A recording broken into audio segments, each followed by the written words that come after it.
அனைவருக்கும் காலை வணக்கம். தினம் ஒரு தொழில்நுட்ப நிகழ்நிலை பயிற்சியாக இன்றைய தலைப்பில் கலர் மற்றும் ஓர்நில மேலாண்மை அப்படிங்கிற தலைப்பில் நிகழ்நிலை பயிற்சி. இப்போ இந்த கலர் மற்றும் ஓர்நிலம் அப்படிங்கிறது எல்லாத்துக்குமே பிரச்சனை இருக்கும் அப்படிங்கிறது கட்டாயம் இல்லை. பட் ஆனால் இப்போ கலர் நிலம் தமிழ்நாட்டை பொறுத்த வரைக்கும் கிட்டத்தட்ட 32,000 ஹெக்டேர் கலர் நிலம் இருக்குது. அதில் குறிப்பாக பார்த்தோம் அப்படின்னா திருச்சி மாவட்டத்தில் நிறையா பகுதி கலர் நிலமாக இருக்குது. உவர்த்தன்மை அப்படிங்கிறது உப்பு மேலே அதிகமாக படிஞ்சிருக்கக்கூடிய இடம். இது நிறையா பகுதிகள் இப்போ மாறிக்கிட்டு வருது. முக்கியமாக கடலோர பகுதிகளில் இருக்கக்கூடிய விவசாய நிலங்களில் உப்புத்தன்மை ரொம்ப அதிகமாக மாறி வந்துட்டுருக்கு. அது இல்லாமல் நீர் பற்றாக்குறை, நிறையா நீர் உறிஞ்சுதல், மற்ற காரணங்கள்னால சாதாரண நிலமும் உவர்த்தன்மை அதிகமாக மாறிக்கிட்டு வருது. இப்போ இன்றைக்கி தலைப்பில் நம்ம என்ன பார்க்க போகிறோம் அப்படின்னா, இந்த கலர் உவர் நிலம் அப்படின்னா என்ன, அதை நம்ம எப்படி கண்டறியறது, பார்வை மூலமாக எப்படி கண்டறியலாம், அல்லது மண் ஆய்வு மூலமாக எப்படி நம்ம கண்டறிய முடியும், உறுதி செய்ய முடியும், அதோடைய மேலாண்மை என்ன, இதுதான் நம்ம குறிப்பாக பார்க்க போகிறோம்.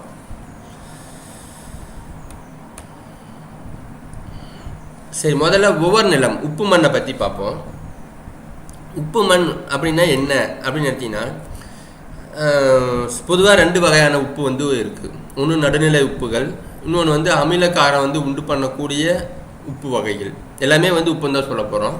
பட் இந்த சில உப்புகள் இருந்தால் அது அமிலத்தன்மையை அதிகப்படுத்தணும். இப்போ அடுத்து அமிலம்னா என்ன, காரம்னா என்ன அப்படின்னு ஒரு கேள்வி வரும். அதுக்கெல்லாம் பதில் சொல்லணும்னா பிஹெச் அப்படின்னா என்ன அடுத்து அப்படின்னு பார்த்தோம்னா, அது பொட்டன்ஷியல் ஆஃப் ஹைட்ரஜன் அப்படின்னு சொல்லுவோம். அதாவது எந்த அளவுக்கு ஹைட்ரஜன் அயனிகள் தண்ணியில் இருக்குது, தண்ணிலையோ மண்ணிலையோ இருக்கிறத பிஹெச் அப்படின்னு சொல்லுவோம். அல்லது ஓஹெச் ஹைட்ராக்சைடு. இப்போ ஹைட்ரஜன் அயனி அதிகமாக இருந்தால் அது அமிலத்தன்மையாக இருக்கும்.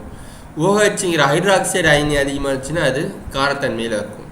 இப்போ இந்த அமிலக்காரத்தன்மை தான் பல விஷயங்களை தீர்மானிக்கும். உதாரணத்துக்கு இப்போ நம்ம உடலில் செரிமானம் எப்படி நடக்குது அப்படின்னு பார்த்தா, நிறைய நொதிகளுடைய பங்குகள் இருந்தாலும் ஹைட்ரஜன் அந்த அமிலத்தன்மை ஒரு மூல காரணமாக இருக்கும். அதாவது இப்போ எந்த அளவுக்கு அமிலத்தன்மைன்னு பார்த்தீங்கன்னா, நம்ம வயிற்றுக்குள்ளார ஒரு பிளேடு துகளை எடுத்து ஒரு பிளேடு தூக்கி உள்ளே போட்டீங்க அப்படின்னா அது அப்படியே கரைஞ்சி போயிடும். அந்த அளவுக்கு அதாவது பிளேடு மாதிரி தகர மாதிரி சொல்கிறேன், எடுத்ததுக்கு இதை பரிசோதித்து பார்த்துறேன். அந்த அளவுக்கு அமிலத்தன்மை நம்ம வயிற்றில் உண்டு. இதே புழுக்கள் அப்படிலாம் எடுத்துகிறோம் அப்படின்னா அதில் காரத்தன்மை அதிகமாக உண்டு. ஸோ இந்த மாதிரி ஒரு அமிலக்காரத்தன்மையினால் பல விஷயங்கள் தீர்மானிக்கப்படுது. அதே மாதிரி தான் மண்லேயும் அந்த அமிலத்தன்மை அதிகமாக இருந்தால் ஒரு சில ஊட்டச்சத்துக்கள் எடுத்துக்க முடியாத சூழ்நிலைக்கு போயிடும். அதே மாதிரி அமிலத்தன்மை ரொம்ப குறைவாக இருந்தாலும் ஒரு சில ஊட்டச்சத்துக்கள் செடியால் எடுத்துக்க முடியாத தன்மைக்கு மாறிடும். அதனால் சிறந்த அமிலத்தன்மை, கார அமிலத்தன்மை அப்படின்னு பார்த்தோன்னா பிஹெச் 6.5லேருந்து 7.5க்குள்ளே இருக்கணும். ஸோ இந்த பிஹெச் ரொம்ப முக்கியம். அடுத்து மண்ணோடைய மின்கடத்தும் திறன். அதாவது சாதாரணமாக மின்கடத்தம் அப்படிங்கிறது ஒரு இடத்துலேருந்து இன்னொரு இடத்துக்கு அந்த எலக்ட்ரான் மூவ்மெண்ட்டை தான் சொல்லுவோம். இப்போ டிஸ்டில் வாட்டர் எடுத்துக்கிட்டிங்கன்னு வைங்களேன். டிஸ்டில் வாட்டருங்கிறது இப்போ நம்ம வண்டியோட பேட்டரிக்கு ஊற்றுறதுக்கு இந்த மாதிரி இடத்துக்கெல்லாம் பயன்படுத்துவோம்.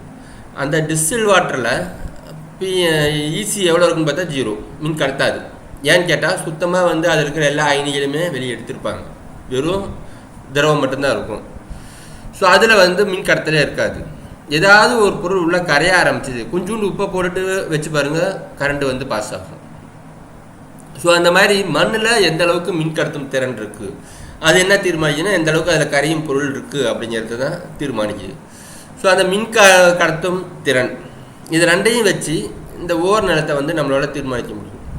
சரி, இப்போ இதில் எதை ஓர் நிலம் அப்படின்னு சொல்கிறோம்னா, உப்புகள் நீரில் கரையக்கூடிய உப்பு மண்ணில் அதிகமாக படிஞ்சிருக்கு அப்படின்னா அது ஓவர் மண் அப்படின்னு சொல்லுவோம். இப்போ நீரில் கரையக்கூடிய மண் அப்படின்னு பார்த்தோம்னா sodium chloride, sodium sulphate, calcium chloride, magnesium chloride, மற்ற சல்ஃபேட் வகைகளை சேர்ந்தது எல்லாமே சாதாரணமாக தண்ணியில் கரையக்கூடிய உப்புகள்.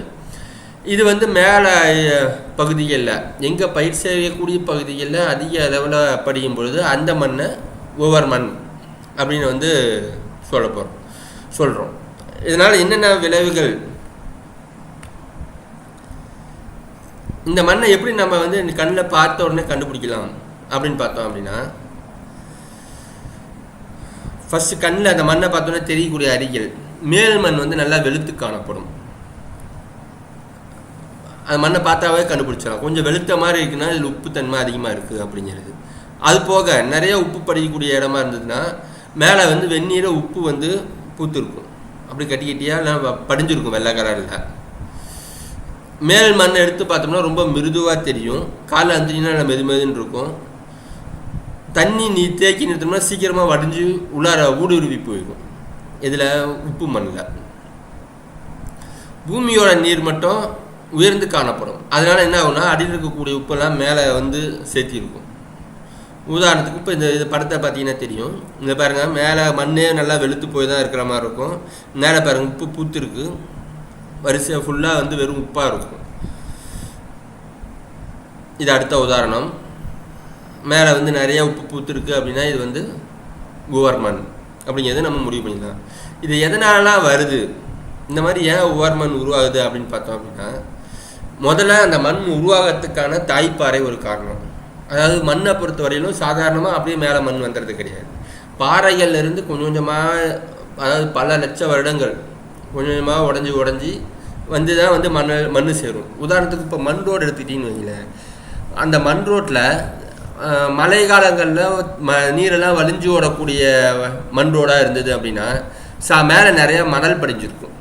நீங்கள் ஒரு வெயில் காலத்தில் வந்து அந்த மணல்லாம் அரிச்சு எடுத்துட்டாலும் திருப்பி மழை காலங்களில் மேலே வந்து வண்டி ஓட்ட முடியாத அளவுக்கு மணல் திருப்பியும் படிக்கும். அதில் எங்கேருந்து வருது அப்படின்னு பார்த்தா, ஒன்று மண்ணில் தண்ணியில் அடிச்சுட்டு வருது ஒன்று, இன்னொன்று எங்கெங்கெல்லாம் பாறையில் பட்டு வரும்பொழுது அது கொஞ்சம் கொஞ்சமாக மேலேருந்து செதிலாக வந்து உடஞ்சி மணலாக வந்து மாறி வர்றது மூலமாக தான் வந்து அப்படி சேருது. ஸோ அந்த மாதிரி தாய்ப்பாறைகளில் உப்புகள் வந்து இந்த மாதிரி சுலபமாக நீரில் கரையக்கூடிய உப்புகள் அதிகமாக இருக்குது அப்படின்னா அதிலிருந்து உருவாகக்கூடிய மண்ணில் தானாகவே வந்து உப்பு அதிகமாக தான் இருக்கும். ஸோ அந்த மாதிரி மண்ணெல்லாம் வந்து ஒவ்வொரு மண்ணு தான் வந்து நம்ம சொல்ல போகிறோம். அடுத்து, இந்த மாதிரி தாய்ப்பாறையில் உப்பு ஜாஸ்தியாக இருக்குனாவே அங்கேருந்து பெறக்கூடிய நிலத்தடி நீர் அல்லது கிணற்று நீர் இது எல்லாத்துலேயுமே உப்பு வந்து அதிகமாக தான் இருக்கும். அதே உப்பு தான் இதுலேயும் கரைஞ்சிருக்கும். ஸோ அந்த நீரை அல்லது குளத்தில் சுற்றி இருக்கக்கூடிய எந்த பகுதியாக இருந்தாலும் அந்த உப்பு வந்து தேங்கி இருக்கும். அந்த மாதிரி உப்பு இருக்கக்கூடிய தண்ணியை தொடர்ச்சியாக அந்த நிலத்தில் நீர்ப்பாசனத்துக்கு பயன்படுத்தணும்னாலும் அந்த மண் ஃபுல்லாகவே வந்து உவர் மண்ணாக மாறி இருக்கும். அடுத்து மேல் பாகங்கள்லேருந்து வடிஞ்சு வர அந்த மாதிரி ஒரு பாறைகளில் அதிகமாக உவர் மண் இருக்கக்கூடிய பாறைகளில் தண்ணி பட்டு கீழே வடிஞ்சு வருது, இங்கே வடிகால் வசதி இல்லாமல் தேங்கி நிற்கிது அப்படின்னாலும் அந்த பகுதியில் உப்பு படிஞ்சு உவர் மண்ணாக வந்து மாறி இருக்கும். அதே மாதிரி கடலோர பகுதிகளில், கடற்கரைக்கு அருகாமையில் இருக்கக்கூடிய பகுதிகளில் கொஞ்சம் கொஞ்சமாக வந்து நிலத்தடி நீரில் இந்த கடல் நீர் சேர்றதுனாலையும் உவர் மண் நீர் பற்றாக்குறைய ஆரம்பிச்சதுன்னா ஆட்டோமேட்டிக்காக கடலில் இருக்கிற நீர் வந்து இதுக்குள்ளார வர ஆரம்பிக்கும் நிலத்தடியிலேயே. ஸோ அந்த மாதிரி வரும்பொழுது அடியில் இருக்கக்கூடிய நிலத்தடி நீரெல்லாம் வந்து உப்பு தண்ணியாக மாறி இருக்கும். அந்த தண்ணியை நம்ம வந்து பாசனத்துக்காக பயன்படுத்தும் பொழுது, தொடர்ச்சியாக அதுவும் பயன்படுத்தும் பொழுது மேலே இருக்கக்கூடிய மண்ணில் நிறையா உப்பு படிஞ்சு ஒவ்வொரு மண்ணாக வந்து மாறி இருக்கும்.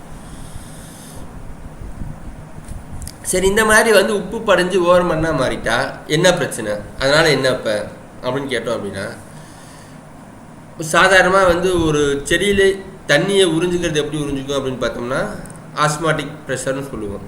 அதாவது உப்பு நீர் அழுத்தம். எங்கே வந்து உப்பு கம்மியாக இருக்கோ அங்கேருந்து அதிகமாக எங்கே அதிகமாக இருக்கோ அந்த பகுதியிலேருந்து கம்மியாக வந்து நீர்த்து இருக்கக்கூடிய பகுதிக்கு தண்ணி முன்னேறணும். ஸோ அந்த வகையில் மண்ணிலேருந்து செடிக்குள்ளார தண்ணி நகரும்.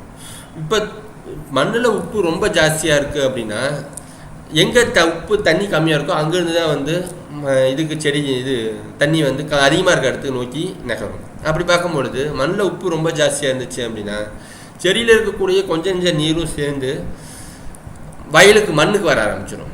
அப்படி வரும்பொழுது தானாகவே வந்து செடி காஞ்சி சீக்கிரமாக பட்டு போயிடும், வளர்ச்சி இருக்காது.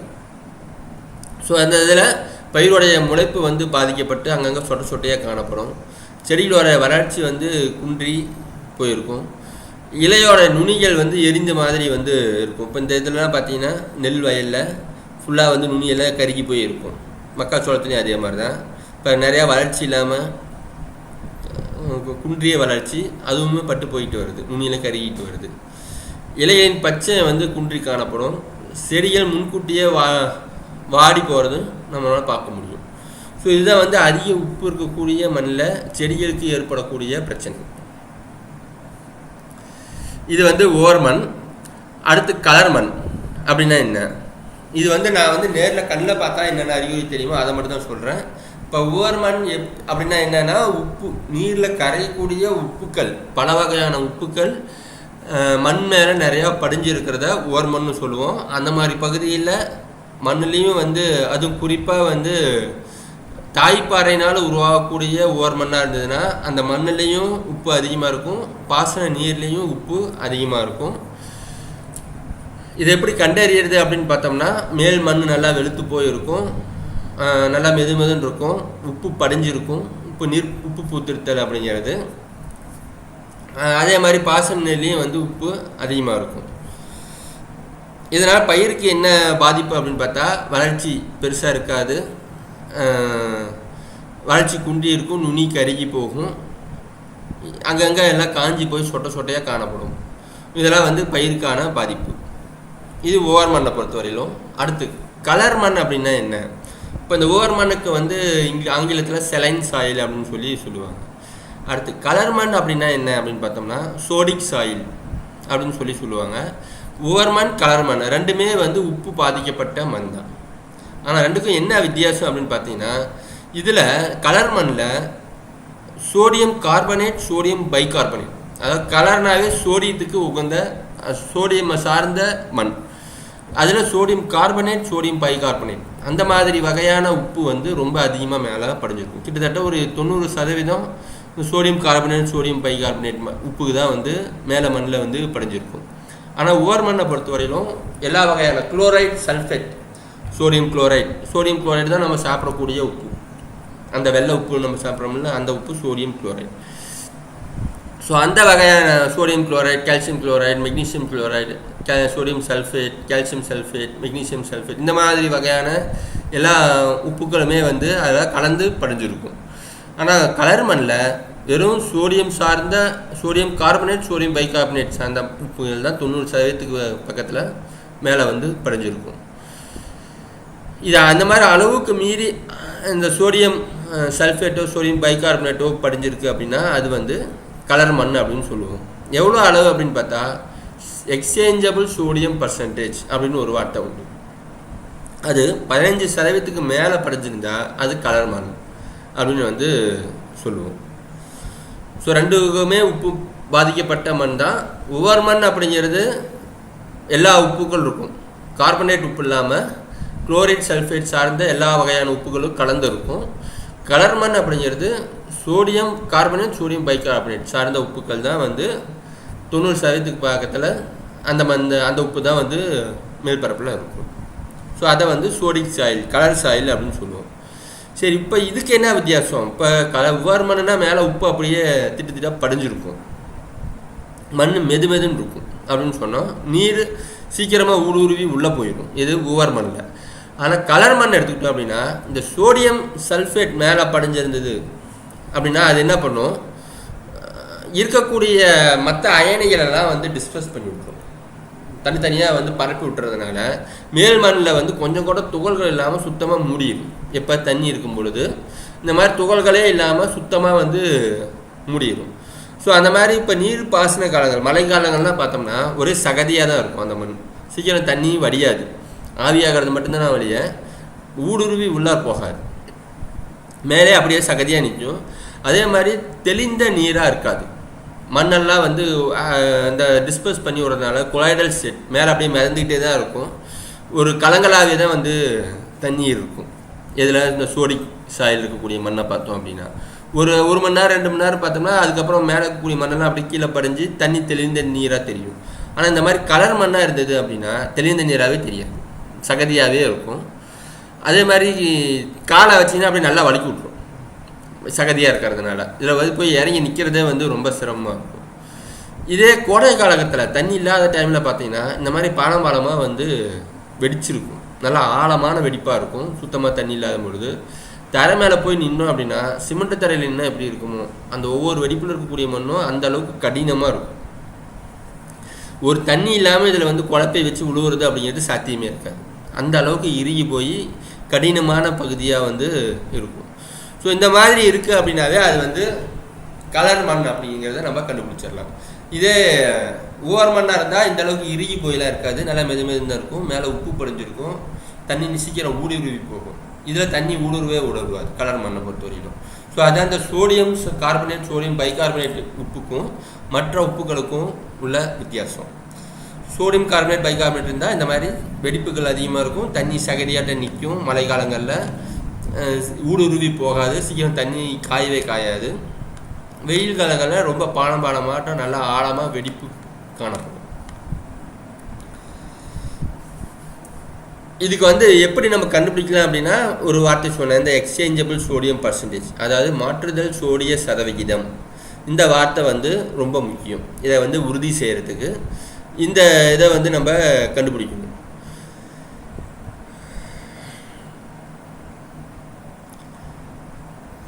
இது எப்படி கண்டுபிடிக்கலாம் அப்படின்னா களிமண் மீது படிந்துள்ள அயனிகளில் மொத்தத்தில் எவ்வளோ அயனிகள் வந்து சோடியம் அயனிகளாக உள்ளது அப்படிங்கிறது தான் வந்து இந்த எக்ஸ்சேஞ்சபிள் சோடியம் பர்சன்டேஜ். அதை கண்டுபிடிக்கிறதுக்கு வந்து ஆய்வக முறையில் ஒரு வழிமுறையெல்லாம் இருக்குது. அந்த முறையில் வந்து நம்ம ஒரு 2 1 வாரம் வரையுமே ஆகும் வந்து எவ்வளோ இருக்குது அப்படின்னு கண்டுபிடிக்கிறதுக்கு. அந்த ப்ரொசீஜர் வந்து அவ்வளோ பெருசாக இருக்கும். ஸோ அந்த இதை நம்ம செய்து எவ்வளோ அயனிகள் இருக்குது, சோடியம் அயனிகள் இருக்குது அப்படிங்கிறத கண்டுபிடிக்கிறது பேர் தான் இந்த மாற்றுதல் சோடிய சதவிகிதம். இந்த எக்ஸ்சேஞ்சபிள் சோடியம் பர்சன்டேஜ் அப்படிங்கிறது 15% கீழே இருந்துச்சு அப்படின்னா அது கலர் மண்ணாக இருக்காது. 15% மேலே போகுது அப்படின்னா அது கலர் மண்ணாக இருக்கும். உதாரணத்துக்கு இப்போ திருச்சியில் மணிகண்டம் பிளாக் அந்த மாதிரி பகுதிகள்லாம் எடுத்துக்கிட்டிங்க அப்படின்னா 40க்கு மேலே வரையுமே வந்து இந்த இஎஸ்பிங்கிறது இருக்கும், 40% மேலே. ஸோ அதிகமான சோடியம் பைகார்பனேட் கார்பனேட் உப்பு இருக்கிறதுனால அந்த பகுதி எல்லாமே ரொம்ப இறுகிய சகதி இந்த மாதிரியே தான் வந்து இருக்கும்.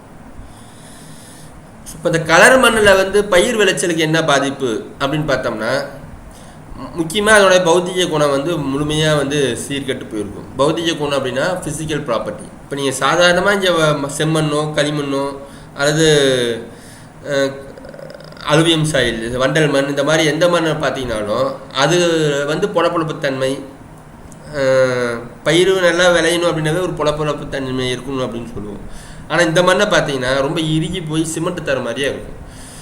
வெயில் காலத்தில் போய் அந்த மண்ணில் நின்னோம் அப்படின்னா இதில் வந்து விவசாயம் பண்ணக்கூடிய மண்ணே இல்லை அப்படின்னு சொல்கிற மாதிரி தான் இருக்கும். ஸோ அதோட ஃபிசிக்கல் கேரக்டர் அந்த அளவுக்கு அது வந்து அதில் பாதிக்கப்பட்டிருக்கும். மண்ணோடைய கட்டமைப்பும் வந்து பாதிக்கப்பட்டிருக்கும். மழை காலங்களில் வந்து அதிக சதசதப்பாகவும் வெயில் காலங்களில் வந்து பாறை போல் எரியும் காணப்படும். மண்ணோட மேல் பரப்பில் வந்து கருமை நிற உப்புக்கள் வந்து படிஞ்சிருக்கிறதுக்கு ஒரு சில பகுதிகளில் பார்க்கலாம். கிட்டத்தட்ட கருமண் மாதிரியே தெரிகிற அளவுக்கு அந்த மாதிரி படிஞ்சிருக்கும். மண்ணில் வந்து நீரில் கரையக்கூடிய உப்புக்கள் அதிகம் இல்லாமல் சோடியம் கார்பனேட்டும் சோடியம் பைகார்பனேட் வகை உப்புக்கள் வந்து அதிகமாக வந்து இதில் காணப்படுறதுனால கார அமிலத்தன்மை வந்து நிலை வந்து உயர்ந்து காணப்படும். எவ்வளோ அப்படின்னு பார்த்தா 8.5 9 pHக்கு மேலே வந்து இருக்கும். அதெல்லாம் ரொம்ப அதிகமான காரத்தன்மை. ஸோ 9 pHக்கு மேலே காணப்படும் பொழுது என்ன ஆகும் அப்படின்னு பார்த்தீங்கன்னா வேர் உடைய உரை, வேர் மேலே இருக்கக்கூடிய தூவிகள், ரூட் ஹேர்ஸ்ன்னு சொல்லக்கூடிய அது மூலமாக தான் வந்து நீரை உரியும். இது எல்லாமே வந்து ரொம்ப இறுகி போகிற சமயத்தில் கருகி போயிடும் வேர். ஸோ இந்த மாதிரி வேர் கரைகிறதுனால செடி அப்படியே வந்து பட்டு போயிடும். அதே மாதிரி மண்ணோடைய நீர் ஊடுருவும் தன்மை ரொம்ப குறைஞ்சிருக்கும். ஊட்டச்சத்து பற்றாக்குறை அதிக அளவில் வந்து காணப்படும். நுண்ணுயிரிகளோட செயல்பாடு வளர்ச்சி வந்து தடைப்பட்டிருக்கும். அதே மாதிரி சோடியம் அதிகமாக இருக்கிறதுனால அந்த அயனியை வந்து செடி அதிகமாக எடுத்துக்கிறதுனால நச்சு பொருளாக மாறத்துக்கும் வந்து வாய்ப்புகள் அதிகமாக இருக்குது. நுண்ணூட்டச்சத்து பற்றாக்குறையும் இதில் அதிக அளவில் ஏற்படும். ஸோ இந்த கலர் மண்ணில் வந்து அதிக அளவில் பிரச்சனை. இப்போ ஒவ்வொரு மண்ணில் கூட வந்து நிவர்த்தியும் சுலபம், நம்ம மேனேஜ் பண்ணுறது மேலாண்மையும் வந்து சுலபமானது. ஆனால் கலர் மண்ணை பொறுத்த வரையிலும் மேலாண்மை வந்து ஒழுங்காக செய்யலை அப்படின்னா ஒரு மகசூலுமே வந்து எடுக்க முடியாது. இது வந்து ஒரு வகையான கலர் மண். இதை பார்த்தீங்க அப்படின்னா மேலே பாருங்க சுத்தமாக வந்து துகளே இருக்காது. அந்த அளவுக்கு வந்து ரொம்ப அடர்த்தியாக வந்து மண் வந்து இருக்கும். இதில் பாருங்கள் எவ்வளோ பாலமாக வெடிச்சிருக்கு. கிட்டத்தட்ட 1 மீட்டர் வரையுமே வந்து அதாவது 3.25 அடிக்கு வரையிலும் ஆழத்துக்கு வெடிப்பு வந்து காணப்படும். சரி, இப்போ வந்து கலர் மண்ணை என்ன, அது எப்படி பார்வையில் கண்டுபிடிக்கிறது, பயிருக்கு என்னென்ன பாதிப்புகள் இருக்கும் அப்படிங்கிறத பார்த்தோம். இப்போ இந்த கலர் மண் உவர் மண் இது ரெண்டையும் பார்த்த உடனே கண்டுபிடிக்கிறது எப்படின்னு தான் பார்த்தோம். ஆய்வகத்தில் இதை உறுதி பண்ணுறதுக்கு ஆய்வகம் மூலமாக நம்ம ஆய்வு செஞ்சோம் அப்படின்னா என்னென்னத்தை எதை ஆய்வு செய்யணும், அதனுடைய விளைவுகள் எப்படி இருக்கக்கூடாது அப்படின்னு பார்த்தோம்னா, இப்போ உவர் மண்ணை எடுத்துக்கிட்டோம் அப்படின்னா 8லேருந்து 8.5ங்கிற pH வரையும் இருக்குது. நான் என்ன சொன்னேன், நல்ல மண்ணாக இருந்தால் 6.5லேருந்து 7.5க்குள்ளார இருக்கும் அப்படின்னு சொன்னேன். 7.5க்கு மேலே போக போக அது வந்து காரத்தன்மையை நோக்கி போயிட்டுருக்கு அப்படின்னு அர்த்தம். அதில் 8.5 வரையும் உவர் மண், அதுக்கான அந்த pHங்கிறது 8.5 வரையும் போச்சு அப்படின்னா அது உவர் மண் கண்டிஷனில் இருக்கும். அதே சமயத்தில் மின்கடத்தும் திறன் எலக்ட்ரிக்கல் கண்டக்டிவிட்டி அது வந்து 4 dEC/m மேலே இருக்குது அப்படின்னா நிறையா உப்பு அதில் கலந்துருக்குன்னு அர்த்தம். அப்படிங்கும்பொழுது அது கண்டிப்பாக உப்பு மண். அதே மாதிரி எக்ஸ்சேஞ்சபிள் சோடியம் பர்சன்டேஜ் பார்த்தோம் அப்படின்னா உவர் மண்ணை பொறுத்தவரையும் 15% கீழே தான் இருக்கும். ஸோ இதை வந்து நம்ம எப்படிலாம் கண்டுபிடிக்கலாம் அப்படின்னு பார்த்தோம்னா, இந்த EC 4க்கு மேலே இருந்ததுனாவே நமக்கு சந்தேகம் வந்துடும். முதல்ல மண்ணை பார்த்தோன்னே நமக்கு வந்து மேலே உப்பு பூத்து இருக்கிறதோ, சீக்கிரமாக அதை மெதுமெதுன்னு இருக்கிறது, சீக்கிரமாக தண்ணி உள்ளே இறங்கிடுது அப்படின்னாவே ஒரு சந்தேகம் வரலாம், இது ஓர் மண்ணாக இருக்குமோ அப்படின்ட்டு. அடுத்து தண்ணி குடிக்கும் பொழுதே தெரியும் உப்பு ஜாஸ்தியாக இருந்தது அப்படின்னா. அதுக்கப்புறம் ஆய்வகத்தில் பரிசோதனை செஞ்சோம் அப்படின்னா, மண் பரிசோதனை நிலையத்தில் இந்த மாதிரி pH 8க்கு 8.5 வரையும் இருக்குது அப்படின்னாலோ, இல்லை 8 வரையும் தான் இருக்குது ஆனால் EC 4க்கு மேலே போயிடுச்சு அப்படின்னாலே அது ஓர் மண் வந்து உறுதி பண்ணிடுவாங்க. அடுத்து கலர் மண்ணை பொறுத்த வரையிலும் முக்கியமாக நம்ம கவனிக்க வேண்டியது ESP. அதில் pH எப்படி இருக்குன்னா 8.5க்கு மேலே இருக்கும். அதே மாதிரி எலக்ட்ரிக்கல் கண்டக்டிவிட்டி கம்மியாக தான் இருக்கும், 4க்கு கீழே தான் இருக்கும். ஆனால் ESP எடுத்துக்கிட்டோம் அப்படின்னா 15% மேலே இருக்கும். ஸோ அந்த மாதிரி சூழ்நிலையில் இருக்குது அப்படின்னா அது வந்து கலர் மண். கலர் உவர் மண்கிற ஒரு வகையும் உண்டு. உதாரணத்துக்கு இந்த படத்தில் இருக்கிற மாதிரி பாருங்கள், மேலே நல்லா உப்பும் படிஞ்சிருக்கும், அடிப்பகுதியில் நிறையா பாலமாக வந்து வெடுப்பும் இருக்கும். ஸோ அந்த மாதிரி சூழ்நிலை இருக்குது. சிமெண்ட் தர மாதிரி வெயில் காலங்கள்லாம் பார்த்தீங்கன்னா அந்த தரை வந்து ரொம்ப சிமெண்ட் தர மாதிரியே வந்து இருக்கும். ஸோ அந்த மாதிரி பகுதியில் மேலே வந்து நீரில் கரையக்கூடிய உப்பும் இருக்குது, அடிப்பகுதியில் ஃபுல்லாக சோடியம் உப்பும் வந்து ரொம்ப ஜாஸ்தியாக இருக்குது. அந்த மாதிரி பகுதிகளில் வந்து pH பார்த்திங்கன்னா 8.5க்கு மேலே இருக்கும், எல்லாமே அதிகமாக இருக்கும். pH 8.5க்கு மேலே இருக்கும், EC வந்து 4க்கு மேலே இருக்கும், இந்த ESPங்கிறது 15% மேலே இருக்கும். ஸோ இந்த மாதிரியான மண் வந்து நிறையா பகுதிகள் இல்லை இந்த கலர் உவர் மண் அப்படிங்கிறது. ஆனால் உவர் மண் நிறைய கடலோர பகுதிகள் இப்போ நிறையா பகுதிகளில் உருவாகிட்டு வருது உவர்த்தன்மை. கலர் பகுதிகள் அப்படின்னு பார்த்தோம்னா குறிப்பாக திருச்சி பகுதிகளில் வந்து ரொம்ப அதிகமாக இருக்குது. ஒரு சில பகுதியில் அங்கங்கே வந்து கலர் தன்மை வந்து உடைய மண், அந்த பகுதி ஒரு சில பகுதியில் வந்து அந்த கலர் தன்மை உடைய மண்கள் வந்து இருக்குது. குறிப்பாக திருச்சி தான் வந்து ஒரு சிறந்த உதாரணம் இந்த கலர் மண்ணுக்கு. கலர் உவர் மண்கிறது ரொம்ப ரேர், எல்லா பகுதியிலும் இல்லை. பட் அதுலேயும் எப்படி கண்டுபிடிக்கலாம் அப்படிங்கிறது தான் இந்த EC pH வந்து எல்லாமே ஜாஸ்தியாக இருக்கும். அங்கே பயிர் சாகுபடி செய்கிறதுங்கிறது ரொம்பவே வந்து சிரமமான விஷயமாக தான் இருக்கும். சரி, இப்போ உவர் மண்ணா என்ன கலர் மண்ணா என்ன அப்படிங்கிறத வந்து பார்த்துட்டோம். இதை வந்து எப்படி மேலாண்மை செய்கிறது அப்படின்னு பார்த்தா ரெண்டுக்கும் காரணம் என்ன அப்படின்னு பார்த்தோம்னா, முக்கிய காரணம் அதனோட தாய்ப்பாறையாக இருக்கும். ஸோ அந்த மாதிரி தாய்ப்பாறையினால் உருவாகக்கூடிய கலர் உவர் மண்ணை மாற்ற முடியுமான்னு கேட்டால் முடியவே முடியாது. ஏன்னா திருப்பி அங்கேருந்து எடுக்கக்கூடிய தண்ணிகளில் அந்த சோடியம் உப்போ அல்லது மற்ற உப்புக்களோ அதிகமாக இருக்க தான் செய்யும்.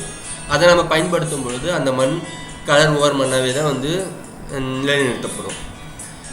ஆனால் ஒவ்வொரு பயிருக்கு முன்னாடியும் மேலாண்மை யுக்திகள் மூலமாக நம்ம பயிர் சாகுபடி செஞ்சு நல்ல மகசூல் எடுக்கிறதுக்கு வழிவகை உண்டு.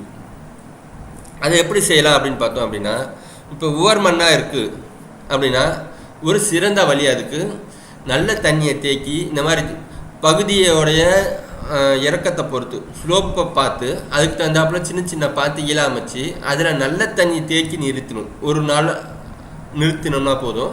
ஒரு நாளில் அதிகப்படியாக 2 நாள் 48 மணி நேரம் வரையும் தண்ணியை தேக்கி நிறுத்தி அதுக்கப்புறம் வடிச்சு விட்டுருணும். அப்போனா சைடில் வந்து நல்ல வடிகால் வசதியோடு இருக்கணும். பெரிய வாய்க்கால் வச்சு இதில் இருக்கிற மாதிரி இது ஒரு சின்ன உதாரணம். இந்த மாதிரி சின்ன சின்ன பாத்தியை கட்டி தண்ணியை தேக்கி சைடில் வடிகால் வசதியோடு ஒரு நாள் வந்து நிறுத்தி, ஒரு நாள் அல்லது 2 நாள் நிறுத்தி தண்ணியை வந்து வடிச்சு விட்ருணும். இந்த மாதிரி தொடர்ச்சியாக 2 அல்லது 3 தடவை அந்த உப்பு மேலே இருக்கக்கூடியது சுத்தமாக வந்து போகிற வரையிலும் வந்து வடிக்கிறது மூலமாக உவர் மண்ணை வந்து நம்ம நல்ல நிலைக்கு கொண்டு வர முடியும். அது போக நிறையா வந்து எருக்கள் போடணும். மக்கின குப்பைகளில் வந்து நிறையா மண்ணில் சேர்க்கணும். இது மூலமாக வந்து உவர் தன்மையை வந்து நம்மளால் குறைக்க முடியும். அதே மாதிரி அதுக்கப்புறம் வரக்கூடிய காலங்களில் பாசன நீர் வந்து நல்ல தண்ணியை தான் உபயோகப்படுத்தணும். சரி, இப்போ ஏற்கனவே வந்து நிலத்தடி நீர் உப்பாக தான் இருக்குன்னு சொல்லிட்டோம். நல்ல தண்ணிக்கு எங்கே போகிறது அப்படின்னு கேட்டால், ஒரு சிறந்த முறை பண்ணை குட்டையை வந்து அமைச்சிருக்கணும். அதில் மழை தண்ணியை வந்து அறுவடை செஞ்சு நிறுத்தி வச்சுருந்தோம்னா அந்த தண்ணியை தான் நம்ம பயன்படுத்தி விவசாயம் பண்ணுற மாதிரி இருக்கும். அதுதான் வந்து சிறந்த முறை. அல்லது மழை காலங்களில் இந்த மாதிரி பாத்தி கட்டி வச்சு மழை தண்ணியை அப்படியே அதிலே தேக்கி வடித்தும் நம்ம வந்து அந்த உப்பு தண்ணியை வந்து வெளியேற்றலாம். அதுக்கப்புறம் இருக்கக்கூடிய இதுலேயும் வந்து இந்த மழை தண்ணியை எங்கே தேக்கி வச்சிருந்தோம்னா அந்த தண்ணியை பயன்படுத்தி தான் வந்து சாகுபடி செய்யணும். இப்போ திருச்சி பகுதியெல்லாம் பார்த்தீங்கன்னா காவேரி நீர் வந்து பாசன நீராக வந்து கிடைக்க வாய்ப்பு இருக்குது. இந்த மாதிரி ஆற்று பாசனம் வந்து எப்போ வருதோ அப்போ வந்து அந்த தண்ணி நல்ல தண்ணியை பயன்படுத்தி முதல்ல வந்து ஒரு 2-3 தடவை இந்த மாதிரி தேக்கி வச்சு வடிகட்டி அதுக்கப்புறம் அதில் சாகுபடி செய்யும் பொழுது நமக்கு வந்து போதிய மகசூல் எடுக்க வாய்ப்பு உண்டு. இது வந்து உவர் மண்ணுக்கு. இதே வந்து கலர் மண்ணாக இருந்ததுன்னா அதை எப்படி வந்து நம்ம சரி பண்ணலாம் அப்படின்னு பார்த்தோன்னா, அதுக்கு வந்து உப்பு வந்து சேர்க்கணும். என்ன? ஜிப்சம் உப்பு. உவர் மண்ணுக்கு உப்பு, வேறு எந்த உரமும் அதில் போடக்கூடாது. தண்ணி நல்ல தண்ணி தேக்கி வச்சு வடிகட்டுறது தான் அதுக்கு சிறந்த முறை.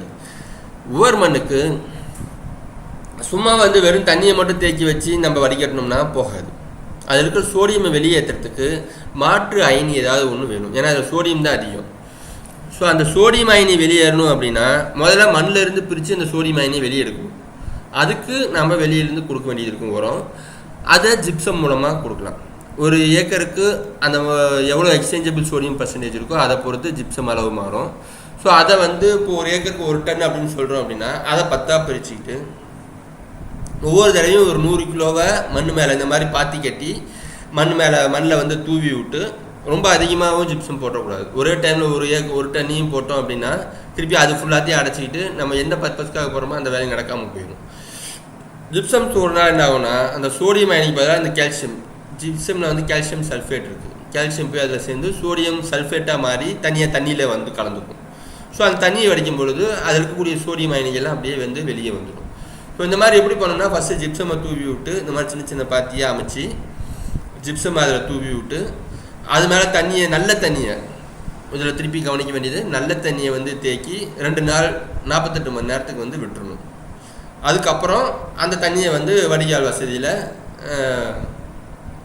வடிச்சிடணும், வெளியே அனுப்பிச்சிடணும். இதே மாதிரி வந்து 10 மடை தான் பிரிக்கி சொன்னோமா, ஒரு டன் இதை 10 பகுதியாக அந்த மாதிரி 10 தடவை வந்து செஞ்சோம் அப்படின்னா சுத்தமாக வந்து அதில் இருக்கக்கூடிய சோடியம் அயன் வெளியேறி இருக்கும். நல்ல தண்ணி பயன்படுத்தி செய்யணும். 10 தடவை வரைக்கும் கூட செய்யணும்னு அவசியம் இல்லை. pH குறைஞ்சிக்கிட்டே வருது, நமக்கு வந்து 7.5 பக்கத்தில் வந்துருச்சு அப்படின்னாலே இந்த மாதிரி செய்யக்கூடியதை நிறுத்திட்டு பயிர் சாகுபடி செய்யலாம். இதே தண்ணியிலையுமே வந்து சோடியம் உப்பு அதிகமாக இருக்கும். திருப்பி இந்த மாதிரி வடிகால் வசதி செஞ்சதுக்கப்புறம் நிவர்த்தி செஞ்சுட்டு திருப்பி சாகுபடி செய்யும்பொழுது அதே தண்ணியை பயன்படுத்தினீங்க, நிலத்தடி தண்ணியை பயன்படுத்தணும் அப்படின்னா திருப்பியும் வந்து சோடியம் அதிகமாக வரும், பயிர் காஞ்சி போயிடும். ரொம்ப இறுகுன மாதிரி ஆகி பயிர் வந்து காஞ்சி போயிடும். ஸோ அதுக்கு அந்த தண்ணியை வந்து நல்ல தண்ணி இப்போது கிடைக்கல, ஆற்று பாசனம் வரல அப்படின்னா அதுக்கு என்ன பண்ணலான்னா, அதுக்கு ஜிப்சம் பெட் டெக்னிக் அப்படின்னு ஒரு டெக்னிக் உண்டு. அதாவது ஒரு தொட்டியில் நமக்கு இப்போ நீர் பரப்பு, பாசன பரப்பு எதுவோ அதுக்கு தகுந்தாப்புல ஒரு பெரிய தொட்டி அமைச்சு அதுக்கு அடியில் ஜிப்சம் மூட்டையை அடுக்கி அதில் தண்ணியை தேக்கி வச்சு ஒரு 2 நாள் கழித்து அது எவ்வளோ ஜிப்சம் அடுக்கிறோம் அதெல்லாம் பொறுத்து எவ்வளோ நாள் தேக்கணும் அப்படிங்கிறது மாறுபடும். அதே மாதிரி எக்ஸ்சேஞ்சபிள் கேட்டையான் பர்சன்டேஜ் எவ்வளோ சீக்கிரமாக அது வந்து மாற்றிக்கிது, சோடியம் அயனை வந்து இது பிடிச்சிடுது அப்படிங்கிறதெல்லாம் பொறுத்து அது மாறுபடும். ஸோ ஸோ அந்த மாதிரி அதெல்லாம் கணக்கீடு செய்து தண்ணியை பாசன நீரை தேக்கி வச்சு 2 நாள் கழித்து திருப்பி அந்த தண்ணியை வந்து நம்ம பாய்ச்சறதுக்கு பயன்படுத்தலாம். இது ஒரு முறை. அப்படி இல்லைன்னா ஆற்று பாசனத்தை தண்ணியை வந்து பயன்படுத்தி பண்ணுறது சிறந்த முறை. இப்படி தான் வந்து கலர் மண்ணை வந்து நம்ம சரிப்படுத்த முடியும். சரி, இது ரெண்டுமே இல்லை, எனக்கு நல்ல தண்ணி கிடைக்கல அப்படிங்கிற ஒரு பிரச்சனை, ஜிப்சம்க்குலாம் செலவு பண்ண முடியாது அப்படின்னா இன்னொரு சிறந்த முறை தக்கப்பூண்டை வந்து வளர்த்தி நம்ம மடக்கி விடுறது மூலமாகவும் நிவர்த்தி பண்ணலாம். தக்கப்பூண்டை பொறுத்தவரையிலும் அது வந்து சோடியம் பம்பிங் பிளான்ட் அப்படின்னு சொல்கிறோம். அப்படின்னா மண்ணில் இருக்கக்கூடிய சோடியத்தை மட்டும் உறிஞ்சி நல்லா வளரக்கூடிய ஒரு பயிர் தக்கப்பூண்டு. சணப்பு தக்கப்பூண்டு ரெண்டுமே பசுந்தாள் பயிர் தான். ஆனால் சணப்பை வந்து இந்த மாதிரி கலர் மண் உவர்மன நிவர்த்திக்கு பயன்படுத்த முடியாது, ஏன்னா அதில் ஒழுங்காக வராது அது.